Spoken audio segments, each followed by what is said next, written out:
Sang imam. Beliau adalah seorang imam baru yang ditugaskan di salah satu masjid di London.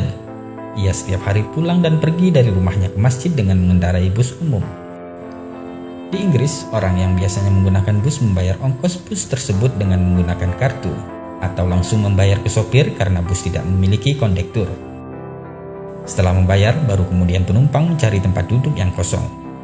Hari itu, seperti biasa dia pergi ke masjid. Good morning, sir. Sang imam, tentu saja dia menggunakan pakaian khasnya sebagai imam. Dan orang pun akan langsung tahu bahwa dia seorang muslim. Ketika bus datang, dia naik dan seperti biasa dia membayar ongkos pada sang sopir. Karena hari itu dia tidak ada uang pas, maka ia membayar dan mendapatkan kembalian dari sang sopir. Sang imam pun mencari tempat duduk di bangku belakang yang kosong. Di tempat duduknya, sang imam menghitung uang kembalian dari sopir yang ternyata lebih 20 sen. Ia menyadari bahwa uang kembalian dari sang sopir ini lebih 20 sen, sejenak ia pun terpikir, uang ini dikembalikan atau tidak. Dia berbicara di dalam hati, cuma 20 sen saja. Lagi pula bus ini adalah perusahaan besar. Apalah arti uang 20 sen ini? Jangan khawatir, masukkan saja ke kotak amal di masjid, pikir sang imam.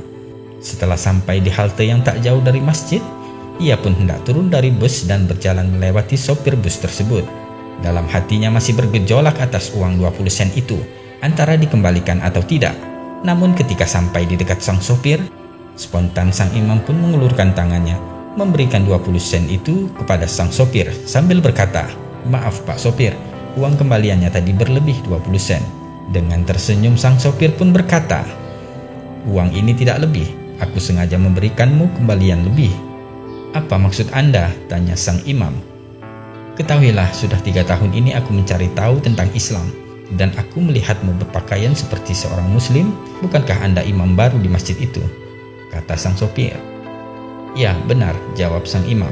Lantas sopir itu pun berkata, "Jadi hari ini saya membuat keputusan, jika engkau jujur maka aku akan masuk Islam, dan jika kau menyimpan uang kembalian itu, maka engkau adalah seorang pendusta sama seperti yang lainnya," kata sang sopir tersebut. "Astaghfirullahaladzim," ucap sang imam dalam hati. Alangkah tercengangnya imam masjid tersebut sambil beristighfar berkali-kali menyesali apa yang telah dipikirkannya tadi jika ia tidak mengembalikan uang 20 sen itu. Alhamdulillah, Allah menggerakkan tangan sang imam untuk mengembalikan uang 20 sen itu. Dan setelah sang imam turun dari bus, seketika lutut dan badannya menggigil lemah. Seketika itu sang imam pun menangis dan beristighfar, "Ya Allah, hampir saja aku menjual Islam hanya karena uang 20 sen. Nah, sahabat filah, semoga kisah di atas menjadikan pelajaran bagi kita untuk senantiasa bersikap jujur, amanah, dan berakhlak mulia sebagai seorang muslim sejati dimanapun dan kapanpun kita berada. Berhiaslah dengan akhlak yang mulia. Wallahu a'lam bishawab.